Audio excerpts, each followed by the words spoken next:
Recently US president Donald Trump তিনি একটি alliance গঠন করেছেন, তার নাম হচ্ছে গিয়ে বোর্ড অফ পিস। এই বোর্ড অফ পিস অ্যাকচুয়ালি কি, এর জিওপলিটিক্যাল যে সিগনিফিকেন্স সেটা কি, আর ইন্ডিয়া তাকে ইন্ডিয়াকে ইনভাইট করা সত্ত্বেও ইন্ডিয়া কেন এই বোর্ড অফ পিসে জয়েন এখনও অবধি হয়নি, ইন্ডিয়া এই বোর্ড অফ পিসে অ্যাজ এ অবজার্ভার রোল কেন প্লে করছে, যেখানে পাকিস্তান অলরেডি কিন্তু এই বোর্ড অফ পিসের একটা মেম্বার। তো পিসের যে ইন্টারন্যাশনাল ভ্যালু সেটা কিন্তু আমি আজকে এই ভিডিওতে ডিসকাস করব, আর তার যে জিওপলিটিক্যাল ইম্প্যাক্ট সেটাও কিন্তু ডিসকাস করব। আর ইউএন একটা হচ্ছে কিন্তু ইন্টারন্যাশনাল বডি, সেই ইউএন থাকা সত্ত্বেও এই বোর্ড অফ পিস কেন গঠন করা হলো, এই গাজার যুদ্ধ আটকানোর জন্য এবং গাজাকে রিকনস্ট্রাক্ট করার জন্য, সেটাও কিন্তু এই ভিডিওতে ডিসকাস করব। তো তুমি যদি ভারতীয় হয়ে থাকো তাহলে তোমার কাছে এই ভিডিওটা অবশ্যই গুরুত্বপূর্ণ, তার কারণ হচ্ছে ভারত কি পলিসি রূপায়ণ করছে, কোথায় কোথায় ভারতের প্রধানমন্ত্রী যাচ্ছেন এবং সেখানে তিনি কী পলিসি সেই দেশের সঙ্গে যুক্তি করছেন। আমি আমার এই চ্যানেলের থ্রু কিন্তু সেই ভিডিওগুলোকে আমি তোমাদের সামনে অত্যন্ত সহজ ভাষায় তুলে ধরছি, যাতে করে একটা চায়ের দোকানে বসে থাকা অত্যন্ত সাধারণ শ্রেণীর যে মানুষ তারাও যেন জিনিসটা বুঝতে পারে। বোর্ড অফ পিস হলো ট্রাম্প লেড একটা অ্যালিয়েন্স, যেখানে 27খানা কিন্তু দেশ আছে, 27খানা কান্ট্রি আছে, আর টোটাল 60খানা দেশকে কিন্তু ইনভিটেশন দেওয়া হয়, তার মধ্যে মাত্র 27টা দেশ কিন্তু এই বোর্ড অফ পিস যে অ্যালিয়েন্সটা সেখানে কিন্তু জয়েন হয়েছে। আর ইন্ডিয়াকেও কিন্তু ইনভিটেশন দেওয়া হয়েছিল, ইন্ডিয়া কিন্তু জয়েন হয়নি। আর ইন্ডিয়া অ্যাজ এ অবজার্ভার হিসেবে দেখতে চলেছে যে কি ঘটছে ইনকামিং আপকামিং যে ডেভেলপমেন্টটা হতে চলেছে internationally through board of piece, সেটা কিন্তু ইন্ডিয়া অ্যাজ এ অবজার্ভার হিসেবে দেখবে। পাকিস্তান কিন্তু এই বোর্ড অফ পিসের অলরেডি একটা মেম্বার। এছাড়া আছে কি ট্রাম্পের যেটা ওয়েস্ট এশিয়ান যে কান্ট্রিগুলো রয়েছে, সেই ওয়েস্ট এশিয়ান কান্ট্রি কিন্তু বেশিরভাগ সদস্য রয়েছে কিন্তু এই 27 কান্ট্রির মধ্যে। তার মধ্যে হচ্ছে ইসরায়েল, তারপরে জর্ডান বলো, কাতার বলো, ইউএই বলো, তো এই ধরনের আরও অনেক দেশ আছে, পরে আমি লিস্টটা তোমাদের দিয়ে দেবো, তো ডিসপ্লেতে দেখতে পারবে তোমরা। তো আর যে গ্লোবাল সাউথ আর ইন্ডিয়া এরা কিন্তু ওখানে জয়েন হয়নি। ইউকে ইউনাইটেড কিংডম, যা এই আমেরিকার সাথে ইউনাইটেড কিংডমের যথেষ্ট ওঠা বসা রয়েছে, তা সত্ত্বেও কিন্তু ইউনাইটেড কিংডম কিন্তু এই বোর্ড অফ পিসে অ্যাকসেপ্ট করেনি, এই যে মেম্বারশিপ সেটা কিন্তু অ্যাকসেপ্ট করেনি। আর ট্রাম্প তার এই যে বোর্ড অফ পিস সেটাকে পরিচালনা করার জন্য কিন্তু 8 মেম্বারের একটা এক্সিকিউটিভ টিম গঠন করেছে, যেখানে কিন্তু ট্রাম্পের নিজের পরিবারের লোকও ঢুকে রয়েছে।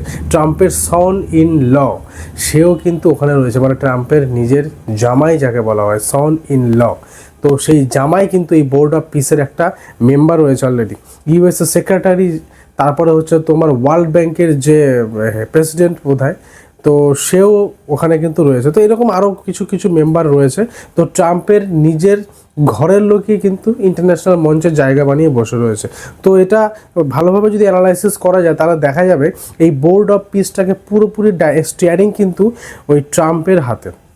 যখন ইসরায়েল তার নিজের সেনাদের বলিদান দিয়ে ওই গাজাটাকে দখল করতেই যাচ্ছিল, বিকজ অফ তার ইসরায়েলের ওপর আত্মঘাতী হামলার কারণে, ইচ্ছাকৃতভাবে নয়, ইসরায়েলের ওপর যে সন্ত্রাসবাদী নৃশংস হামলা হয়েছিল ওই হামাস কর্তৃক, তো ওই হামাস কর্তৃক যে ইসরায়েলের ওপর নৃশংস হামলা হয়েছিল সেই হামলার অ্যাজ এ প্রতিশোধ হিসেবে, রিট্যালিয়েশন হিসাবে কিন্তু ইসরায়েল আর তাদের যে হাজার খানেকের ওপরে যে তাদের যে নিরীহ ইসরায়েলি যে নাগরিক তাদেরকে কিন্তু কিডন্যাপ করে অপহরণ করে কিন্তু নিয়ে গেছিলো এই হামাস টেররিস্ট সংগঠন।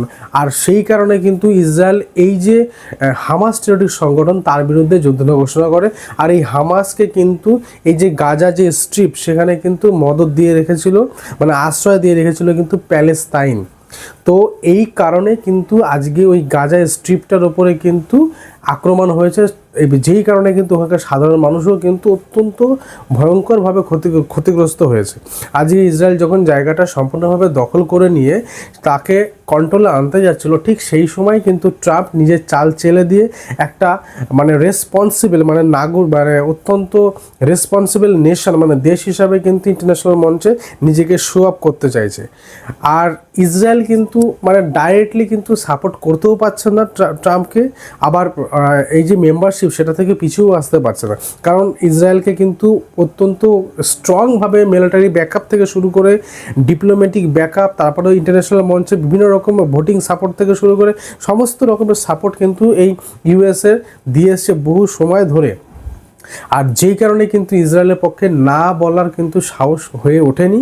তবে ইসরায়েলের নিজের যে মানে অসন্তোষ, সেটা কিন্তু ইসরায়েলের যে প্রেসিডেন্ট বেঞ্জামিন নেতানিয়াহু তিনি কিন্তু এক্সপ্রেস অলরেডি করেছে। এইবার যখন এই বোর্ড অফ পিসটা গঠন হয়ে গেল এবং 27 মেম্বার কান্ট্রি সেখানে কিন্তু অলরেডি জয়েন হয়ে গেল, তো ট্রাম্পের মাথা অটোমেটিক একটা বুদ্ধি খেলে গেল যে এবার একটা ইন্টারন্যাশনাল যে মঞ্চ আছে সেখানে আমি আমার দাবার বা গুটির চালটা ছেলে দিই। তখন ট্রাম্প যেটা বলতে চাইলেন যে আগামী দিনে যত এরকম রকমের কনফ্লিক্ট হবে, মানে যুদ্ধ বাজবে, সেটা পৃথিবীর যে কোনো প্রান্তেই হোক না কেন, এই বোর্ড অফ পিস কিন্তু সেখানে মধ্যস্থতা করে সেখানে শান্তি প্রতিষ্ঠা করবে। তো একটা মানে ইন্টারন্যাশনাল ইউএনের মতো একটা ইন্টারন্যাশনাল রূপ দিতে চাইছে কিন্তু ডোনাল্ড ট্রাম্প, আর নিজেকে একটা রেসপন্সিবল মানে পলিটিক্যাল লিডার তথা এই ইউএসএকে একটা রেসপন্সিবল নেশন হিসেবে বিশ্বের মঞ্চে যেমন আগেও হয়ে এসছে সেরকমই কিন্তু গঠন করতে চাইছে। এর আগেও আমরা দেখেছি কিন্তু জাতিসংঘ প্রতিষ্ঠা হয়েছে এই তোমার ইউএসের হাত ধরে, তারপরে কিন্তু এই তোমার রাষ্ট্রসংঘ মানে ইউনাইটেড নেশনও প্রতিষ্ঠা হয়েছে কিন্তু ইউএসের হাত ধরে। আর আজকে বোর্ড অফ যে পিস, সেই বোর্ড অফ পিস কিন্তু প্রতিষ্ঠা করলো কিন্তু ইউনাইটেড নেশন ইউএসএর হাত ধরে, মানে ডোনাল্ড ট্রাম্পের হাত ধরে। তো এইটা একটা মানে উত্তরাধিকার সূত্রের সেই দাবদাবাটা জারি রাখার মতো একটা ব্যাপার কিছুটা। কিন্তু এখন কিন্তু মাল্টিপোলার ওয়ার্ল্ড, কিন্তু বাইপোলার ওয়ার্ল্ড না। সেই সময় কিন্তু বাইপোলার ওয়ার্ল্ড ছিল। বাইপোলার ওয়ার্ল্ড মানে হচ্ছে একটা রাশিয়া লেড একটা অ্যালিয়েন্স ডিভাইডেড ছিল, আর একটা ইউএস লেড একটা অ্যালিয়েন্সের ডিভাইডেড ছিল, যেটা ঠান্ডা যুদ্ধের সময় হচ্ছিল। কিন্তু এখন হচ্ছে মাল্টিপোলার ওয়ার্ল্ড, যেটা ভারতের বিদেশমন্ত্রী বারবার কিন্তু ন্যাশনাল মঞ্চে বলে আসছে। তো এটা হচ্ছে আমেরিকার একটা মোটিভ। আমেরিকা কিন্তু তার ডমিনেন্সটা সারা পৃথিবীতে এইভাবে বোর্ড অফ পিস থ্রু কিন্তু দাবিয়ে মানে কায়েম রাখতে চাইছে। আর এর পিছনেও কিন্তু ডোনাল্ড ট্রাম্পের একটা গোপন বা তুমি বলতে পারো একটা ওপেনলি বোঝাই যাচ্ছে তার একটা মানে এজেন্ডা অবশ্যই রয়েছে। এবার আপকামিং সময় যত গড়াবে তত বুঝতে পারা যাবে। যেমন ভেনিজুয়েলার প্রেসিডেন্টকে রাতারাতি তুলে আনা হলো, সেখানে যে তেল সেই বাইরের দেশের সাথে কাকে তুমি তেল দেবে কাকে তুমি তেল দেবে না সেটা, আর তেলের ক্যাপ প্রাইস কতটা থাকবে সেটাও কিন্তু এই ইউএসএ কন্ট্রোল করছে। তাহলে দেশের সভারেন্টি থাকলো কোথায়? ভেনিজুয়েলার যে সভারেন্টি মানে সার্বভৌমত্বতা সেটা কোথায় থাকলো? তো এই রকমই বোর্ড অফ পিসটা থ্রু এই যে কনফ্লিক্ট মেটাতে গিয়ে সেই দেশের সঙ্গে মানে একটা দাবাবপূর্ণ কাজ কিন্তু আগামী দিনে করতে চলেছে। এবং সেই দাবাবটা কিন্তু এখানেই কিন্তু বোঝার, সেই দাবাবটা সেই প্রেশারটা কিন্তু ভারতের ওপরও আসতে পারে। কিভাবে? পাকিস্তান কিন্তু আজকে জম্মু কাশ্মীর নিয়ে ইস্যু কিন্তু আজকে ওই বোর্ড অফ পিসের থ্রু তুলতে পারে। সেখানে কিন্তু যেহেতু 27টা দেশ, একটা বড় সংখ্যার দেশ কিন্তু অলরেডি মেম্বার, সেখানে হয়তো আগামীতে আরও কিছু মেম্বার কান্ট্রি হয়তো ওখানে অ্যাড হতে পারে। তো এটা কিন্তু আস্তে আস্তে দেখা গেল ইউনাইটেড নেশনকে কিন্তু দমিয়ে ফেলতে পারে, বা ইউনাইটেড নেশনটা ইউজলেস হয়ে যেতে পারে হয়তো আগামীতে। তো সেক্ষেত্রে কিন্তু ভারতের উপর একটা ইন্টারন্যাশনাল কিন্তু প্রেশার আসতে পারে জম্মু কাশ্মীর ইস্যু নিয়ে। যদিও জম্মু কাশ্মীর যেটা পাকিস্তান অকুপাইড জম্মু কাশ্মীর সেটা কিন্তু ভারতের, আর এটা ইন্টারন্যাশনাল আমরা কখনোই আগেও হতে দিইনি, কারণ এটা দুটো দেশের অত্যন্ত অভ্যন্তরীণ বিষয়। সেখানে আমরা ইন্টারন্যাশনাল কোনো রকম হস্তক্ষেপ কিন্তু অ্যাকসেপ্ট করবো না, এটা বারবার বহুবার বলা হয়েছে। কিন্তু পাকিস্তান সে যখন সামরিক দিক দিয়ে পেরে উঠছে না বা ডিপ্লোম্যাটিক দিক দিয়ে পেরে উঠছে না ভারতের সঙ্গে, তখন সে কিন্তু আমেরিকার গিয়ে হাত পায়ে ধরে আমেরিকাকে চাইছে কিন্তু তার পাশে নিয়ে ভারতকে একটা প্রেশার ক্রিয়েট করতে। আর যেই কারণে পাকিস্তান তার পলিসির মধ্যে কিন্তু এই বোর্ড অফ পিসে কিন্তু মেম্বারশিপ নেওয়াটাকে কিন্তু পাকিস্তান ভাবছে তার কূটনৈতিক একটা জয়। আর যেই কারণে ভারত কিন্তু এই বোর্ড অফ পিসে কিন্তু একটা অবজারভার কান্ট্রি হিসাবে রয়ে গেছে। এইবার প্রশ্ন আসি, কেন ভারত জয়েন হয়নি? তার কারণ হচ্ছে এই ডোনাল্ড ট্রাম্প তিনি কিন্তু যেমন হচ্ছে তোমার যে প্যারিস প্যাক্ট মানে হচ্ছে একটা ওয়েদার নিয়ে, যেমন হচ্ছে যে জলবায়ু নিয়ে যে চুক্তিটা হয়েছিল না, যে টেম্পারেচারটাকে 1.5 ডিগ্রি 2 ডিগ্রি সেলসিয়াসের মধ্যে রাখতে হবে, পৃথিবীর যে টেম্পারেচারটা বাড়ছে সেটা যেন না বাড়ে, সেই জন্য একটা 2 ডিগ্রি সেলসিয়াস ক্যাপ ফিক্স করা হয়েছিল। মানে বর্তমানে যে টেম্পারেচার রয়েছে সেটা যেন তার থেকে আরও 2 ডিগ্রি সেলসিয়াসের ঊর্ধ্বে না যায় ইন্ডাস্ট্রিয়াল লেভেলের মতো। তো সেই প্যাক্ট থেকে কিন্তু আমেরিকা কিন্তু নিজেদের উইথড্র করে নিয়েছিল। তো এবার আগামীতে দেখা গেল তারপরে হচ্ছে WHO ফান্ডিং কিন্তু অনেকটাই বন্ধ করে দিয়েছে কিন্তু ইউএস। তো ডোনাল্ড ট্রাম্প হচ্ছে কিন্তু ডবল স্ট্যান্ডার্ড লোক। আজকে সে দেখা গেল ইউএস প্রেসিডেন্টের পদে রয়েছে, তো আগামী দিনে দেখা গেল আর 3 বছর পরে সে যখন যদি না থাকে, তখন দেখা গেল সে তার অ্যালিসদেরকে খোলা ময়দানে ছেড়ে দিল এই বোর্ড অফ পিস নিয়ে। তো এইবার ব্যাপার হলো তখন তার ভ্যালুটা কি থাকলো? তো যেই কারণে কিন্তু একটা অনিশ্চয়তা থেকে যায়, যেই কারণে ভারত কিন্তু সরাসরি যুক্ত হয়নি বা এন্ট্রি হওয়ার জায়গাটাও কিন্তু বন্ধ রাখেনি, এই জন্য অ্যাজ এ অবজারভার হিসাবে রয়ে গেছে। তো আশা করি আমি জিনিসটা বোঝাতে পারলাম কেন ভারত ওখানে অবজারভার হিসেবে রয়েছে, কেন জয়েন হয়নি। তার কারণ হচ্ছে পাকিস্তানকে কিন্তু কন্ট্রোল করতে হবে এইখানটায়, কারণ পাকিস্তান অলরেডি কিন্তু বোর্ড অফ পিসের মেম্বার। আর ডোনাল্ড ট্রাম্প বলছে আমরা আগামীতে পৃথিবীর যে কোনো জায়গায় কনফ্লিক্ট হোক না কেন সেই জায়গাটাকে কিন্তু আমরা কন্ট্রোল করব বা বোর্ড অফ পিসের থ্রু।